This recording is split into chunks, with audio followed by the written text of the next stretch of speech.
정확하게 얘기하면 이건 아니죠. 김영수의 더 인터뷰 목요일에 만나는 본격 정치 토크입니다.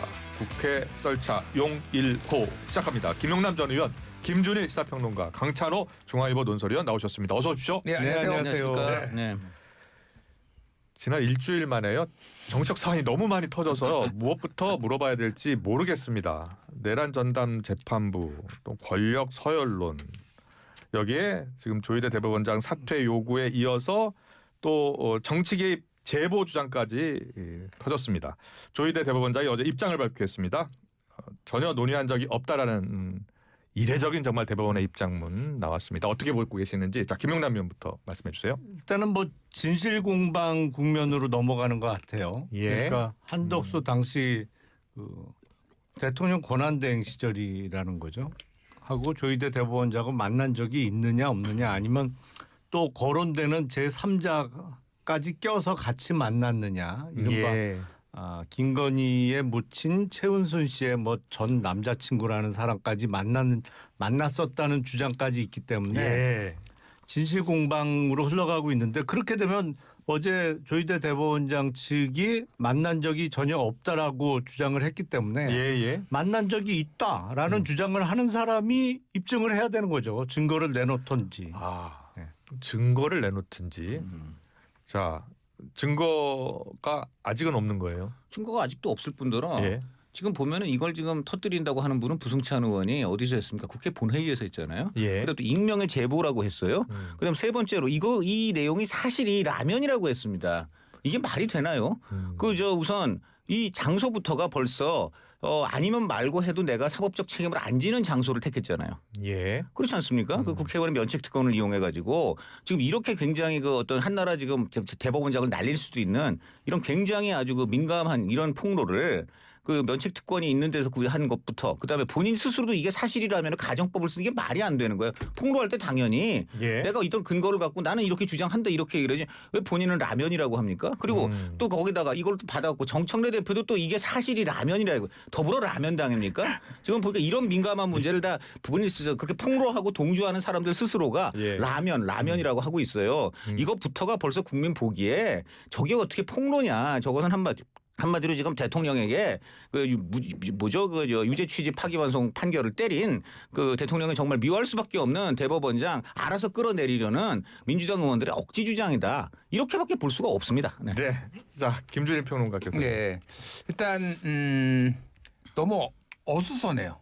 지금 이거를 어수선하다. 뭐가 됐든 일단은 어수선하다라는 거를 민주당 여당을 좀 비판을 해야 될 것 같은데, 이게 처음에 이제 민주당에서 3대 개혁 특별위원회 만들었잖아요. 그래서 검찰 개혁, 언론 개혁, 사법 개혁 뭐 만들어서 뭐 이제 여론 수렴해서 또 갈 수 있잖아요. 거기서 이제 뭐 법관 증언, 대법관 증언 얘기, 평가 제도 개선 문제 뭐 이런 거 해서 잘한다 이런 얘기, 뭐 이견이 있을 수 있지만 어쨌든.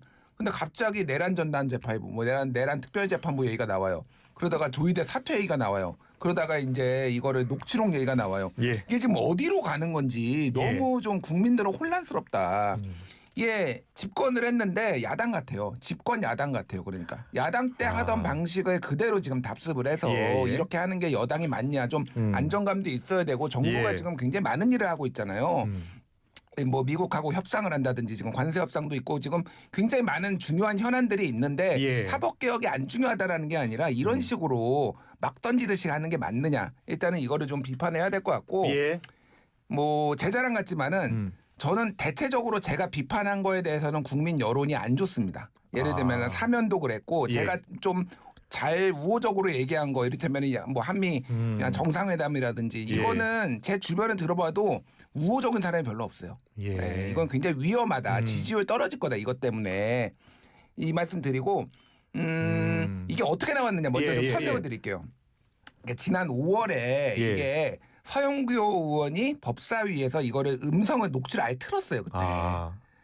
그때 틀었는데 반향이 없었어요. 그때. 왜 그랬냐면은 이거에서 천대엽 법원행정처장이 강력하게 반대를 했고, 그러니까 부인을 했고, 또 하나는 그때 지규현 판사의 접대 의혹이 나오면서 거기에만 포커스가 맞춰진 거예요. 그랬군요. 같은 때 나왔어요. 그게. 그러니까. 그런데 이게 그럼 어디서 나온 거냐. 이게 친민주당 성향의 유튜브에서 처음 이 의혹이 나온 거예요. 그래서 거기에서도 녹취가 나왔어요. 예. 그래서 그거는 그때 이제 주장은 김충식 씨 4명에 참석했던 김충식 씨의 지인 예. 동거인으로부터 나온 걸로 지금 추정이 되고 있어요. 예. 그런데 이거를 부승찬 의원이 다시 대정부질문에서 꺼낸 거고 서영교 의원이 또 꺼내가지고 어제 라디오에서는 구여권 그러니까 보수 민정 라인에서 나왔다 뭐 이렇게 얘기를 하니 예. 어느 거가 제가 맞는지는 모르겠고 근데 이게 지금 전체적으로 분위기는 청담동 술자리 의혹과 예. 내란 의혹 비상계엄 의혹의 가운데쯤에 어딘가에 있는 것 같은데 제 느낌으로는 점점점 청담동 쪽으로 가고 있다 이게 지금 보세요. 예. 굉장히 위험하다. 예, 이거를 예. 집권 여당 대표까지 다 들어가 가지고 이렇게 하면은 이거 굉장히 출구 전략이 어려워지겠다 그 생각이 들어요. 그래요. 예. 이거 앞으로 이 사태가 어떻게 흘러갈 것으로 지금 보세요. 그러면. 일단 조희대 대법원장이 어저께 입장을 냈지 않습니까? 예. 이게 상당히 저는 의미가 있다고 생각해요. 왜냐하면 이게 이제 직위원 그 최근에 이제 상황들을 이렇게 좀 전에 하고 김준일 평론가 너무 잘 그 윤리목 의원에게 정리를 했기 때문에 예. 이게 지금 대법원장이 그 본인에 얽힌 요러한 그 지금 요 내용 예. 요것만 갖고 대응한 것이 아니라 어떤 함의가 있다고 봅니다. 이거 자체가 본다면은 지금 한마디로 삼권 분리의 근간을 흔드는 지금 시도거든요. 민주당이 하는 것은 한마디로 지금 예. 대통령에게 불리한 판결 내렸다고 대법원장 끌어내리고 그다음에 지금 또 윤석열 대통령 전 대통령 내란 이거 재판이 늦어지거나 또는 이상한 결과가 나올까 걱정돼 가지고 지금 다른 지금 판사 쇼핑을 해가지고 무슨 인민재판식에 지금 다른 재판부를 만들겠다는 이런 시도 등 지금 보면 대한민국 사법체계 권력 삼권 분리 근간을 지금 허무는 시도가 집권 세력에 의해서 자행되고 있어요. 예. 그렇기 때문에 이런 전반적인 이 지금 움직임에 대해서 조희대 대법원장이 어저께 그 대응을 한 걸로 보이고요. 따라서 조희대 대법원장을 비롯해서 그 대법관들하고 판사들은 그냥 흔들림 없이 임무를 저는 수행할 것이라고 생각합니다. 그래요. 예, 그 수밖에 그리고 그것밖에 없어요. 그러지 않으면은 대한민국이 무너집니다. 대한민국은요. 국민에게 주권이 있는 민주공화국이고 예. 민주공화국의 근간이 바로 삼권 분립이에요. 삼권 분립이 무너지는 순간 민주공화국은 무너지는 것이고 우리가 알던 대한민국은 없어지는 겁니다. 그러니까 지금 조희대 대법원장이 하는 것은 대한민국을 한마디로 유지하고 지키기 위한 어떤 대응이다 이렇게 봅니다. 예. 그러니까 상권 분립이 당연히 중요하고 예. 사법부의 독립이 뭐 헌법의 핵심 가치 중에 하나인 건 분명한데 조희대 대법원장이 누굴 만났느냐 안 만났느냐 그거는 뭐 사실 확인이 필요하죠. 근데 사법부 내지는 판사는 그럼 성역이냐? 어떠한 비판 내지는 어떠한 잘못을 저지른 것 같은 의혹이 있더라도 문제 제기하면 안 되느냐. 예. 책임을 물리면 안 되느냐. 아니 예를 들어서 지기현 판사 같은 경우에 룸사롱 접대 의혹이 있잖아요. 예. 그리고 대법원에서 그거와 관련해서 윤리감찰을 하겠다고 한 지가 벌써 몇 달이 지났단 말이에요. 예. 아니 결과를 내놔야 될 거잖아요. 그게 무슨 어마어마한 무슨 회계 부정 사건이라 분석하는데 몇 달씩 걸리는 사건이 아니잖아요. 룸사롱 갔냐 안 갔냐, 예. 접대 받았느냐 안 받았느냐, 그날 뭐 했는지 밝히면 되는 건데 이걸 몇 달씩 결과를 아예 발표도 안 하고 뭉개고 있단 말이에요. 이러니까 지금 신뢰성이 점점 훼손을 받는 것이거든요. 그것을 아니 예. 대법원이 할 일은 하고 예. 본인들의 독립이나 네. 권리를 주장을 해야지. 왜 뭉개요? 아니 예, 그것은 아까 예. 말한 대로 그것이 왜 늦어지느냐 이제 따지고 그다음 예. 저는 민주당도 이상해요. 그렇게 아주 그냥 의기양양하게 터뜨렸다가 왜 이거에 대해서 지금 저런 이제 지적하시는 게 오히려 저는 맞다고 보는데 네. 왜 지금 그거는 또 가만히 있습니까? 그걸 가만히 그러면서 이제 조희대 대법원장 얘기를 꺼냈는데 누가 봐도 지금 그때 그렇게 이거 굉장히 심각한 문제 아니에요. 그 현직 판사가 지금 뭐 룸사롱 가고 뭐 부적절한 그런 네. 어떤 접촉을 했다 하면은 계속 지금 집중 포화를 하고 또 새로운 추가적인 어떤 것들을 내놓고 이래야 되는데 그건 또 쑥 들어갔다가 지금 갑자기 전혀 지금 어떻게 보면 성동격서예요. 이거는 차원이 다른 문제거든요. 예. 그 개별 판사의 어떤 그 비위 문제가 아니잖아요. 지금 사법부 자체를 무너뜨리는 시도기 때문에 이거는 한마디로 참새 잡겠다고 지금 대포 쓰는 것이기 때문에 저는 연구를 지키기 좀 어렵다고 봅니다. 예. 그러니까 저는 뭐 딱 좀 조언을 민주당께 드리고 싶은데 이거는 여론전 성격이 강해요. 그러니까 다른 뭐 누구 이제 행정부처나 이런 사람들 이제 뭐 끌어내리거나 뭐 이런 거하고는 차원이 다른 문제잖아요. 예. 그러면 여론이 민주당에게 지금 정부 여당에 우호적이게 되게 그리고 사법부에 비판적이게 되게 조성을 해야 되는데 지금 가는 방식은 굉장히 민주당에 조금 비판적인 여론이 일어날 수밖에 없게 한다. 국민의힘 쪽 얘기 들어보면은 예. 드디어 우리에게 기회가 왔구나. 예. 이런 식의 그렇게 보고 있어요? 일부 이제 뭐 얘기를 들어보면 진짜 그런 말씀하세요. 민주당의 헛발질이 굉장히 오래 가고 우리에게 기회가 올 것 같다 이런 얘기들 하더라고요. 역시 역으로 국민의힘이 얼마나 존재감이 없으면 저렇게 마음대로 하겠습니까? 만약에 국민의힘이 존재감이 있으면은 저는 여당에서 뭐 조금만 상식이 있으면은 혀를 찰 수밖에 없는 저런 그 수준 이하의 저걸 정말 제보를 앞시고 오라는 말이 저는 나오는데 이런 식의 폭로를 잘 안 합니다 민주당도. 그런데 야당이 워낙 힘이 없으니까 그냥 우리 마음대로 해도 되다 보니까 그 안에서 이렇게 비상식적인 대응도 막 나오는 것 같아요. 그런 점에서 국민의힘은 자기 반성도 좀 할 필요가 있다. 저는 그렇게 생각해요. 그 조희대 대법원장 사퇴 촉구는 이제 정청래 대표까지 이야기를 꺼냈기 때문에 당장 오늘 아침 회의 때 또 같은 발언이 나오지 않을까 생각도 드는데 지금 조국혁 신당은 아예 탄핵 소추안까지 준비했다는 거예요. 그럼 이 탄핵 카드까지 꺼내게 될까요? 어떻게들 전망하세요? 글쎄요. 탄핵 소추안 뭐 조국혁 신당이 어떻게 준비했는지 내용을 좀 봐야 되겠습니다만 상정할까요? 저는 안 할 가능성이 높아 보이는데요. 아니 무슨 결정적인 사실 확인이 돼야죠. 기본적으로. 소장을 어떻게 쓸지 굉장히 궁금합니다. 탄핵 소추도 결국 이제 국회가 검찰이 돼서 소장을 쓰는 건데 기소를 하는 거거든요. 국회가 기소하는 건데 기소하려면 증거와 법리가 있어야 될 거 아니에요. 뭘로 할 건데요? 그러니까 지금 아까 말한 부적절한 만남이 있었고 그래서 거기서 일찌감치 아예 다 뭐 한덕수나 이런 사람들하고 다 이른바 소위 짬짬이를 해가지고 아예 그 이재명 대통령 그 선거에 못 나오게 뭐 하기로 한 구체적인 증거를 뭐 된다면 모르겠습니다. 막 그거는 못 적을 것 같고 그 선거법 위반 파기환송이 이제 대법원 접수되고 뭐 9일 정도밖에 시간이 안 걸렸는데 선거까지 이른 거 그게 이제 어떤 선거 개입 내지는 정치적 중립성 위반으로 적을 것 같아요. 저는 그렇다면은 무려 1심을 6개월에 끝날 1심을 2년 2개월이나 끌어가지고 하다가 오히려 그것도 또 판결도 안 하고 도망간 판사 그부터 먼저 탄핵해야 된다고 봅니다. 그 논리라면. 그건 심각하죠. 뭐 누군가는 탄핵 당하겠네요. 그 논리라면. 그러니까 알겠습니다. 일단 뭐 세 분은 일단 뭐 탄핵까지 가기에는 조금 아직은 이르다라는 말씀을 좀 해주신 것 같고요. 자, 계속해서 그럼 국민의힘 이야기를 또 넘어가겠습니다. 국민의힘 지금 뭐 장애투쟁 준비하고 있다고 하고요. 권성동 의원이 또 구속이 됐습니다. 22대 국회 들어서 현역 의원 첫 구속인데 자 먼저 지금 국민의힘 상황을 어떻게 보고 있어요? 야당인 게 죄다 뭐 이렇게 또 장도혁 대표가 이야기하기도 하는데 야당인 게 죄는 아닌 것 같고 약간 아까 잠깐 언급하셨는데 국민의힘은 본인들에게 기회가 오고 있다라고 생각하고 있는 건 틀림없어 보여요. 그러니까 이게 지금 조희대 대법원장 사퇴 촉구뿐만 아니라 특히 이제 미국과의 관세 협상 특히 또 그때 구두 합의했다는 3,500억 불. 이게 지금 일본과 같은 내용으로 합의하기는 어렵잖아요. 그래서 이걸 이제 빌미로 해서 본인들에게 기회가 오고 있다라고 판단하고 있는 거는 사실인 것 같은데 글쎄요. 근데 장애투쟁하다가 망했었는데 그전에. 야당인 게 죄는 사실 민주당도 마찬가지였죠. 그 윤석열 정부 내내 민주당에 대해서 검찰이 수사 많이 했잖아요. 그리고 지금 대통령도 뭐 재판 5개 이제 받아왔고 그런 거 아닙니까? 그래서 야당일 그 국민의힘은 본인들이 정권 잡았을 때 그 민주당에 대한 사법적인 공격. 그것만으로 그것을 상당수 갖고 정치를 하려고 했는데 국민이 그런 거 갖고서 안 봅니다. 그거는 물론 민주당이 잘못한 거 이런 거는 당연히 사법적으로 이제 문제가 있으면 하는 거지만 집권당이 정책과 어떤 그런 민심을 살피는 걸로 이제 승부를 해야 되는 것이고요.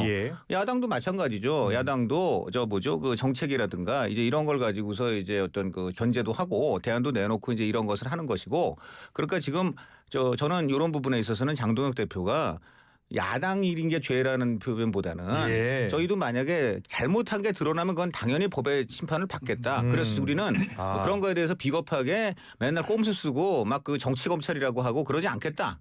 하여간 법리와 증거에 따라서 잘못한 게 있으면 우리가 그거는 사죄하고 나아가겠다. 저는 이렇게 하는 게 좀 맞다고 봐요. 그러니까 제가 오히려. 팩트를 정정해 드리면은 네. 야당인 게 죄가 아니라 돈 받은 게 죄입니다. 같은 얘기예요. 그러니까 저 지금 말씀드린 대로 민주당도 마찬가지였잖아요. 돈 봉투 받은 의원들 그분들 지금 제가 볼 때 여전히 그 어디 공수장도 적시돼 있습니다. 그런데도 뭐 본인들은 그냥 막 활개치고 다니는 모양이신데 그러니까 그런 모습을 국민의힘이 가지면 안 돼요. 국민의힘은 그래 1억 원 문제 이거는 분명히 돈 문제니까 이 부분에 대해서는 증거와 법리로 보겠습니다. 그래서 저 대신에 우리는 이재명 정부의 실정 이런 것을 우리가 대응하고 여기에서 저 야당으로서 역할을 하겠다. 이렇게 하는 건 좀 맞다고 봐요. 근데 이제 왜 장동혁 대표나 송원석 원내대표가 딱 완전히 개인 차원의 비리다 이렇게 선을 긋지 못하는 이유는 권성동 의원이 지금 페이스북에 쓴 글 뭐 여기에 저는 많은 게 담겨 있다라고 생각을 해요. 그래요. 그러니까 이게 이제 이번 구속이 이제 뭐 첫 번째 신호탄이다라고 얘기를 하면서 피냄새 맡은 민주당이 사고 때처럼 덤벼들 거라고 얘기를 했잖아요. 이게 그냥 제가 이거를 해석을 하면은 국민의힘의 앞으로 피비린내 나는 일들의 신호탄이다. 권성동. 나뿐이 아닐 거다. 왜 그러냐면 이거는 야당 탄압이 아니라 권성동 의원이 지금 부인하고 있지만은 점점점 이제 인정하는 게 올라가요. 처음에는 2022년 1월 5일에 받은 1억 원도 나는 받은 적 없다고 하다가 이제 뭐 그거는 이제 소명이 된 거고 2월 3월에 안 만났다고 하다가 절은했다라고 하다가 그다음에 넥타이만 받았다고 하다가 점점점 올라가잖아요. 그때 받은 돈들 그러면 그게 사실이라면은 다 어디 있냐고요, 그게. 쇼핑백으로 받은 거는 이거는 최대 5억 원이에요. 하나에. 두 개 받았으면 10억 원입니다. 그럼 이게 어디로 갔냐. 그리고 통일교가 지금 지역위원회 그 국민의힘 지역 쪽에 2억 1,000만 원 이상 지금 지원했다라는 얘기 나오고 있지. 당원 3만 명 이상 동원했다는 얘기 나오고 있지. 이게 수사가 확대가 되면은 피비린내가 난다 지금 이쪽에. 과거에 똑같은 얘기를 이상직 의원이 지난 국회에서 했습니다. 이스타항공 창업주 이상직 의원. 그 이상직 의원 제가 알기로는 민주당에서 거의 유일하게 체포 동의안에 동의를 해준 케이스가 그 경우에 똑같은 얘기했어요. 제가 만약에 오늘 체포 동의안 가결되면 저 혼자만이 아닙니다. 이제 이것은 시작. 저도 이제 정말 우리 당 모두에게 이제 가혹한 이런 것이 올 것이다. 이런 취지로 얘기했어요. 그러니까 나를 오늘 나의 체포동의안 가결하면 당신들 다 우리 당이 다 그럴 수 있다. 그랬어요. 그래요. 그렇게 다 얘기를 한 것이고요. 그러니까 본인들은 다 해당 인사들은 대개 그렇게 얘기하죠. 그러니까 그런데 한 가지 재미있는 건요. 이상직 의원의 경우에 개인 비리라고 했는데 결국 지금 문재인 전 대통령 결국 이상직 의원하고 뇌물 주고받은 혐의로 지금 기소가 됐습니다. 자, 그러니까 우리 김준일 평론가 말대로 처음엔 개인 비리로 시작했지만 당 차원 어디까지 갈지 이거는 그 특검의 수사 능력에 달려 있습니다. 그래요. 그런데 이번 김건희 특검 수사는 단순히 그 한 의원의 순회 사건이 아니라 국민의힘의 경선 또 공천 과정에 통일교들이 같이 개입할 가능성도 같이 수사하는 거잖아요. 그럼 이게 전체적으로는 국민의힘을 향한 수사가 될 수 있잖아요. 그렇죠. 그렇죠. 사실은 뭐 통일교에서 조직적으로 입당을 해서 당내 경선에 그러니까 2022년 3월 대선을 앞둔 대통령 후보 경선 그리고 그 2023년 봄에 예정됐던 전당대회에 또 개입하려고 했던 거 아니냐? 그리고 글쎄요, 뭐 조직적으로 움직인 것까지는 어느 정도 인정이 되는 것 같아요. 근데 그게 경선 결과에 얼마나 결정적인 영향을 끼쳤느냐? 그거는 표를 세봐야 되는 거죠. 그래요. 그거는 뭐 쉽지 않겠습니다만 어쨌든 개입을 요청하고 개입을 수락하고 조직적으로 움직인 것까지는 어느 정도 인정되는 거 아닌가 지금 3만 명이라는 얘기가 나왔지만 그게 이제 3만 명이라는 얘기가 쉽게 말하면 그 이제 윤영호 씨가 그렇게 보고를 했다는 내용인데 아시다시피 이제 윤영호 씨는 그 당시에 내가 잔뜩 사람 모아서 너 도와줄게 한 사람이기 때문에 숫자를 부풀렸다. 그럴 가능성이 충분히 있죠. 그래서 지금 통일교 쪽에서 나오는 얘기는 실은 3천 내지 5, 6천 명밖에 되지 않는다 이런 얘기를 해요. 그러니까 이런 숫자도 이제 양호에 잘 따져봐야 됩니다. 아까 말한 대로 그렇다 숫자가 더 줄어들면 그만큼 또 지금 말한 대로 얼마나 영향을 미쳤느냐에도 또 이제 영향을 미치죠. 이거 짧게 한 마디만 강찬호 의원님의 말씀하신 게 맞을 수도 있어요. 그러면 어떻게 해야 되느냐? 당원 명부하고 대조를 해봐야 돼요. 그렇죠. 그러면 이제 압수수색 뭐 죽어도 우리는 안 받겠다라고 하는 거가 명분이 있을 것이냐 계속. 근데 다시 한번 압수수색에 들어갈 수밖에 없는 상황이 된 것 같아요, 제가 보기에는. 그 자연스럽게 나경원 의원 간사선임권 좀 이야기해 볼게요. 국회 법사위에서 무기명 투표했어요. 그런 거 저도 이제 취재 오래 했는데 이 법사위원회에서 간사 선임하는 것 무기명 투표하는 거 처음 본 것 같아요. 거의 없습니다. 이거 과거에 무슨 또 이미 다 시켜주기로 합의하고 어떤 요식행위로 한 적은 있다고 해도 이렇게 이걸 가지고 이제 야당이 선임한 야당의 자율권이거든요. 야당이 우리를 대표하는 간사를 우리 스스로 뽑는다는 거를 이런 식으로 무기명 투표라는 뭐 모르는 사람이 듣기에는 투표로 다수결로 했으니까 뭐 그게 맞나 보다라는 약간 현혹을 하기 위해서 지금 이걸 동원한 것 같은데 저는 이건 말도 안 되고 그다음에 지금 구형을 했다는 이유로 지금 뭐 이러는 모양인데 아니 그럼 전에 박범계 의원 같은 분들은 다 그분들도 다 기소되고 그러지 않았습니까? 그리고 무죄 추정의 원칙 심지어 3심에서 유죄 추정 파기환송을 받아도 지금 대통령에 얼마든지 나갈 수 있다고 지금 한 당이 민주당 아닙니까? 그런데 지금 1심에서 구형만 나온 경우를 가지고 이걸 갖고서 야당의 자율권이 간사 선임을 지금 맡는다는 거는 이건 제 얼굴에 침뱉기예요. 제가 볼 때는. 네. 아니, 저는 그 국회 상임위원장 자리를 각 당이 이제 정하잖아요. 달라갔잖아요. 근데 상임위원장의 경합이 있으면 당내에서 투표하는 거는 봤어요. 맞아요. 뭐 저도 해봤고. 근데 간사 선임 그러니까 각 당 간사 선임하는데 다른 당 의원들이 투표하는 건 저는 이게 국회법에 어디 나오나 근데 아무리 찾아도 못 찾겠어요, 솔직히. 그래서 이게 저 김준일 평론가 아까 말씀한 대로 지금 전방위적으로 지금 민주당이 헛발질을 하고 있는 거예요. 물론 이제 나경원 의원에 대해서는 호가 많이 있죠. 그런데 그거와 관계 없습니다. 이것은 국회의 원칙이에요. 여야는 자율권을 존중하는 겁니다. 그래서 저는 전방위적인 헛발질에 이게 상당히 들어갈 거라고 저는 봅니다. 네. 저는 이제 그 처음에 그 법사위원장이 추미애 법사위원장이 나경원 간사 선출 안 한 거는 좀 비판을 했거든요. 법사위원장을. 근데 저는 조금 강찬호 위원하고 생각이 다른 게 이게 구형이라고 할지라도 이게 나오면은 이거는 좀 피하는 게 낫겠다. 이해 충돌에 문제가 있고 또 남편이 지금 법원장이잖아요. 여러모로 지금 이 정치생명이 걸린 문제거든요. 특히 이제 이 국회 선진화법 위반은요 다른 거하고 다르게 벌금 500만 원 이상이면은 의원직이 박탈돼요.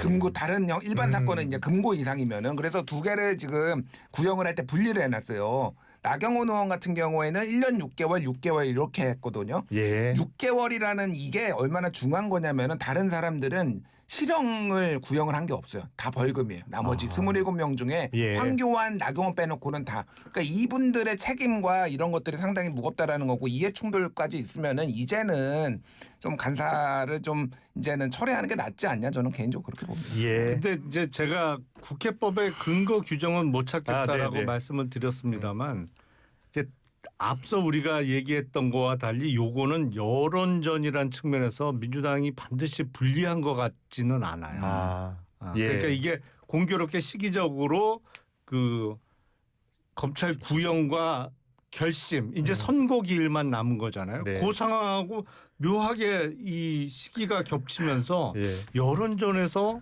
민주당이 불리한 것 같지는 않습니다. 지금 어저께 뭐 누구라고 말씀 안 드리겠습니다. 이제 그런 얘기가 나왔어요. 이걸 내용을 보니까 정말 이 나경원 의원을 아주 그냥 확실하게 찝었구나. 그런 검찰이 그렇게 평가한 분도 있더라고요. 그래요? 이게 뭐냐? 그렇죠. 제가 그래서 우리 김준일 평론가가 그 말씀하시기 전까지 제가 기다린 것이고요. 알겠어요. 근데 그것만 봐도 저는 이게 지금 지금 김준일 평론가 말씀하신 대로 이게 제목이나 그 이제 관련 법령이 이게 좀 다 민감하다 그러는데 같은 분이 또 말씀하셨잖아요. 콕 집어서 그걸 그렇게 적용했다는 것 자체가 이미 그것은 그 정치적인 그 기소다. 그렇다면 이거는 그 나경원 의원이 여전히 그런 부분에서는 자기를 변호할 여지가 있다고 보고 참고로 말씀드리면은 이해 충돌은요. 예를 들어 박범계 의원의 경우는 법무부 장관 돼가지고 법정에 섰습니다. 그런 경우가 있습니까? 법무부 장관 됐는데 세상에 지금 그런 법정에 서고 그걸 또 말씀드릴게요. 알겠습니다. 마지막 이슈 딱 질문 하나만 던지겠습니다. 자, 이재명 정부 123개 국정과제 가운데 4년제 연임 개헌 관련이 있습니다. 이와 관련해서 이 국정과제 1호를 올린 이한주 전 국정기획위원장이 이재명 대통령은 할 수 없는 것이냐라고 했을 때 법 해석엔 100%는 없다라고 해서 여지를 좀 남긴 부분이 있어요. 자, 어떻게 생각하세요? 자, 세 분. 기가 막힙니다. 법 해석에도 100%가 가끔 있습니다. 그래요? 이 경우가 그 경우예요. 이 경우는 그러니까 우리 헌법 조문이 명백해요. 이거는 무슨 현직 대통령은 할 수 없다. 없어요. 아니 그러니까 이게 이건 절대 안 돼요. 절대 안 돼요. 그러니까 왜 그런 얘기를 이게 전략적으로도 국민의힘에서는 자꾸 의혹을 제기하잖아요. 왜 말씀을 드릴게요. 이 87년 헌법이 아시다시피 87년 6월 항쟁의 결과로 이제 성립된 것이고요. 그때 이제 대표적으로 그때 야당이 누구였냐? 바로 우리 김대중 대통령 또 그리고 김영삼 당시 이제 또 통일민주당 총재 이 두 분이었습니다. 지금 민주당에서 중시적으로 떠받드는 우리 김대중 대통령님께서 그때 바로 강력하게 주장하신 거가 그 대통령은 5년 단임으로 가야 되고 그리고 가장 중요한 거 서로 그 대통령이 해당 대통령이 헌법을 바꿔도 그 사람은 절대 그 새로운 헌법에 따라서 임기가 연장되거나 재임 연임할 수 없다는 걸 반드시 넣어야 된다고 가장 강력하게 주장하신 게 그 당시 김대중 대통령하고 김영삼 총재였습니다. 왜 그러냐? 두 분이 바로 박정희 정권 때 끝없이 박정희 대통령이 정권을 연장하기 위해서 그 헌법을 바꿨잖아요. 그 폐해를 가장 온몸으로 받은 분이 그 두 분이에요. 그래서 그분들이 가장 강력하게 주장한 게 어떤 경우에도 당시 대통령이 헌법 바꿔도 이제는 임기 연장할 수 없다. 이거를 넣자고 해서 그래서 들어갑니다. 지금 김대중 정신을 이한주 저는 그 소장은 부인하거나 지금 이상하게 곡해하고 있습니다. 김준일 평론가. 그러니까 개헌을 해야지만 이게 가능한 거잖아요. 그럼 국민의힘이 이재명 연임한다고 하면은 개헌해 주겠습니까? 그러니까 상식적인 거잖아요. 그러니까 이한주 위원장이 제가 보기엔 그냥 약간의 뭐라고 해야 되나? 좀 무리수를 뒀다. 그러니까 이게 근데 연임을 연임해도 염두에 본인은 두고 안 된다 한 건 개인적으로라고 얘기했어요. 그러니까 헌법 부칙을 이제 바꾸면 된다라는 얘기도 있는데 그거를 동의해 주겠냐고요. 그러니까 이거는 헌법 개헌을 더 어렵게 만드는 일이다. 그리고 대통령도 얘기했잖아요. 또 연임은 안 된다고. 그러니까 굳이 이렇게 할 필요는 없고 저는 어쨌든 내년에 6월에는 작은 규모라도 개헌을 해가지고 조금 여러 차례 개헌을 해서 조금 정치가 발전. 한마디로 말하면 지금 국민의힘의 의혹은 이런 겁니다. 지금 대통령은 당연히 할 수가 없어요. 근데 어떻게 하느냐? 개헌을 던지는데 이제 가연의 지금 포인트가 분권형 대통령제잖아요. 그러니까 대통령 국가 원수 상징적인 그런 지도자로 남고 실권은 총리가 왔습니다. 총리는 지금 대통령이 개헌하면 할 수 있어요. 그런 지금 그래서 아니 논리는 그렇습니다. 그렇게 지금 봅니다. 네. 그렇군요. 여기까지 듣겠습니다. 국회 썰자 용의로 여기서 마무리하겠습니다. 잘 들었습니다. 고맙습니다. 고맙습니다. 네.